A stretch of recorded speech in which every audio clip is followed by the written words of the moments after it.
নমস্কার। আমি আজকের আপনাদের একটি গল্প পাঠ করে শোনাব। শরৎচন্দ্র চট্টোপাধ্যায়ের লেখা 'লালু' বিখ্যাত গল্প। সেই 'লালু' গল্পের ৩ নম্বর পর্ব আমি আপনাদের শোনাচ্ছি। আমাদের শহরে তখন শীত পড়েছে। হঠাৎ কলেরা দেখা দিলে। তখনকার দিনে ওলাউটোর নামে মানুষে ভয়ে হতজ্ঞান হতো। কারোর কলেরা হয়েছে শুনতে পেলে সে পাড়ায় মানুষ থাকতো না। মারা গেলে দাহ করবার লোক মেলা দুর্ঘট হতো। কিন্তু সে দুর্দিনেও আমাদের ওখানে একজন ছিলেন যার কখনো আপত্তি ছিল না। গোপাল খুড়ো তার নাম। জীবনের ব্রত ছিল মরা পোড়ানো। কারোর অসুখ শক্ত হয়ে উঠলে তিনি ডাক্তারের কাছে প্রত্যহ সংবাদ নিতেন। আশা নেই শুনলে খালি পায়ে গামছা কাঁধে তিনি ঘণ্টা ২ পূর্বেই সেখানে গিয়ে উপস্থিত হতেন। আমরা কয়েকজন ছিলাম তার চেলা। মুখ ভার করে বলে যেতেন, ওরে আজ রাত্রিটা একটু সতর্ক থাকিস, ডাকলে যেন সাড়া পাই। রাজদ্বারে শ্মশানে চ, শাস্ত্রবাক্য মনে আছে তো? আগে আছে বই কি, আপনি ডাক দিলেই গামছা সমেত বেরিয়ে পড়ব। বেশ বেশ, এই তো চাই, এর চেয়ে পুণ্যকর্ম সংসারে নেই। আমাদের দলের মধ্যে ছিল লালুও একজন। ঠিকেদারির কাজে বাইরে না গেলে সে কখনো না বলতো না। সেদিন সন্ধেবেলা বিষণ্ণ মুখে খুড়ো এসে বললেন, বিষ্টু পণ্ডিতের পরিবারটা বুঝি রক্ষে পেল না। সবাই চমকে উঠলাম। অতি গরিব বিষ্টু ভট্টাচার্যের কাছে বাংলা স্কুলে আমরা ছেলেবেলায় পড়েছিলাম। নিজে সে চিররুগ্ন এবং চিরদিন স্ত্রীর প্রতি একান্ত নির্ভরশীল। জগতে আপনার বলতে কেউ নেই। তার মতো নিরীহ অসহায় মানুষ সংসারে আমি দেখিনি। রাত্রি আন্দাজ ৮টা। দড়ির খাটে বিছানা সমেত পণ্ডিত গৃহিণীকে আমরা ঘর থেকে উঠানে নামালাম। পণ্ডিত মশাই ফ্যাল ফ্যাল করে চেয়ে রইলেন। সংসারে কোনো কিছুর সঙ্গে সে চাহনির তুলনা হয় না, এবং সে একবার দেখলে সারা জীবনে ভোলা যায় না। মৃতদেহ তোলবার সময় পণ্ডিত মশাই আস্তে আস্তে বললেন, আমি সঙ্গে না গেলে মুখাগ্নি কি হবে? কেউ কিছু বলার আগেই লালু বলে উঠল, ও কাজটা আমি করব পণ্ডিত মশাই। আপনি আমার গুরু, সেই সম্পর্কে উনি আমার মা। আমরা সবাই জানতাম শ্মশানে হেঁটে যাওয়া তার পক্ষে অসম্ভব। বাংলা স্কুল মিনিট ৫-এর পথ। হাঁপাতে হাঁপাতে সেইটুকু আসতেই তার আধ ঘন্টার বেশি সময় লাগত।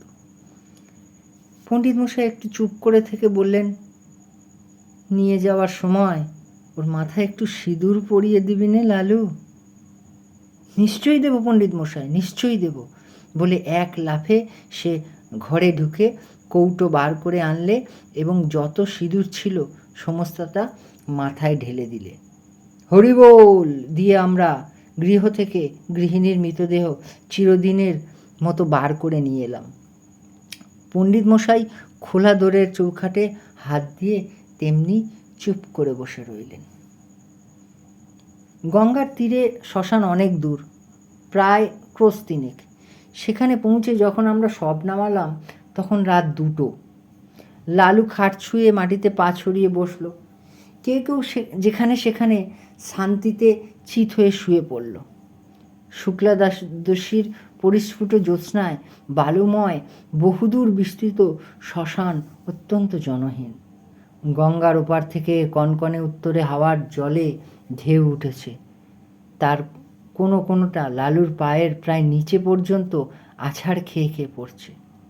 শহর থেকে গরুর গাড়িতে পোড়াবার কাঠ আসে। কি জানি সে কতক্ষণে পৌঁছবে।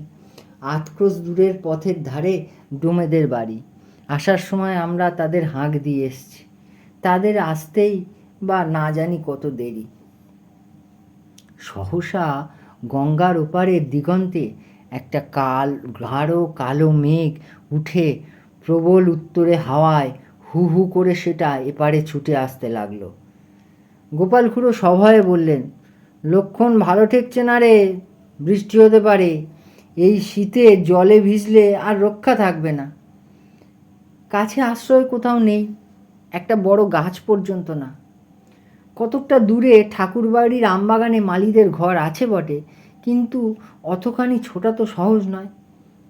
দেখতে দেখতে আকাশ গেল ছেয়ে, চাঁদের আলো ডুবলো অন্ধকারে। ওপার থেকে বৃষ্টিধারার শস্য শব্দ কানে এলো, ক্রমশ সেটা নিকটতর হয়ে উঠল। আগাম 2-10 ফোঁটা সকলেরই গায়ে এসে পড়ল তীরের মতো। কি করি ভাবতে ভাবতেই মুষলধারায় বৃষ্টি নেমে এলো। মরা রইল পড়ে, প্রাণ বাঁচাতে কে যে কোথায় ছুট দিল তার ঠিক ঠিকানা নেই। জল থামলে ঘণ্টাখানেক পরে একে একে সবাই ফিরে এলাম।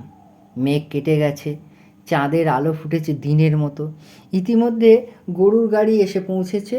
গাড়োয়ান কাঠ এবং শবদেহের অন্যান্য উপকরণ নামিয়ে দিয়ে ফিরে যাওয়ার উদ্যোগ করছে, কিন্তু ডোমেদের দেখা নেই। গোপাল খুড়ো বললেন, ও বেটারা ওই রকম, শীতে ঘর থেকে বেরুতে চায় না। মণি বললে, কিন্তু লালু এখনো ফিরল না কেন? সে যে বলেছিল মুখে আগুন দেবে, ভয়ে বালি পাড়ালো না তো? খুড়ো লালুর উদ্দেশ্যে রাগ করে বললে, ওটা ওই রকম। যদি এতই ভয়, মরা ছুঁয়ে বসতে গেলি কেন? আমি হলে বজ্রপাত হলেও মরা ছেড়ে যেতাম না। ছেড়ে গেলে কি হয় খুড়ো? কি হয়? কত কি, শ্মশান ভূমি কি না?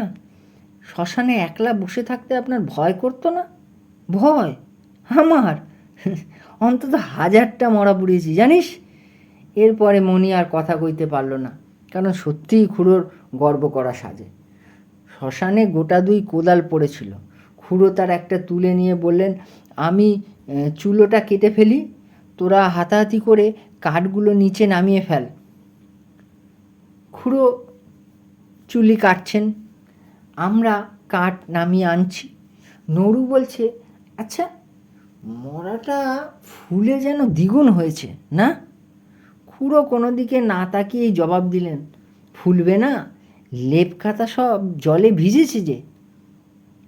কিন্তু তুলো জলে ভিজলে তো চুপসে ছোট হয়ে যাবে খুড়ো, ফুলবে না তো। খুড়ো রাগ করে উঠলেন, তোর ভারী বুদ্ধি, যা করছিস কর। কাঠ বওয়া প্রায় শেষ হয়ে এলো। নরুর দৃষ্টি ছিল বারবার খাটের প্রতি। হঠাৎ সে থমকে দাঁড়িয়ে বললে, খুড়ো মরা যেন নড়ে উঠল। খুড়োর হাতের কাজ শেষ হয়েছিল, কোদালটা ছুঁড়ে ফেলে দিয়ে বললেন, তোর মতো ভীতু মানুষ আমি কখনো দেখিনি নরু। তুই আসিস কেন এসব কাজে? যা বাকি কাঠগুলো আন, আমি চিতেটা সাজিয়ে ফেলি, গাধা কোথাকার। আবার মিনিট 2 গেল। এবার মণি হঠাৎ চমকে উঠে 5-7 পা পিছিয়ে দাঁড়িয়ে সভয়ে বলল, না খুড়ো, এ গতিক ভালো ঠেকছে না, সত্যিই মরাটা নড়ে উঠল। খুড়ো এবার হা হা করে হেসে উঠলেন, ছোড়ার দল, তোরা ভয় দেখাবি আমাকে, যে 1000-এর উপর মরা পুড়িয়েছে তাকে? নুরু বলল, ওই দেখুন আবার নড়ছে। খুড়ো বললেন, হ্যাঁ নড়ছে, ভূত হয়ে তোকে খাবে বলে। মুখের কথাটা তার শেষ হলো না। অকস্মাৎ লেপ কাঁথা জড়ানো মরা হাঁটু গেড়ে খাটের উপর বসে ভয়ঙ্কর বিশ্রী খোনা গলায় চেঁচিয়ে উঠল, না না, নুরুকে না, গোপালকে খাবো। ওরে বাবা রে! আমরা সবাই ঊর্ধ্বশ্বাসে দৌড়।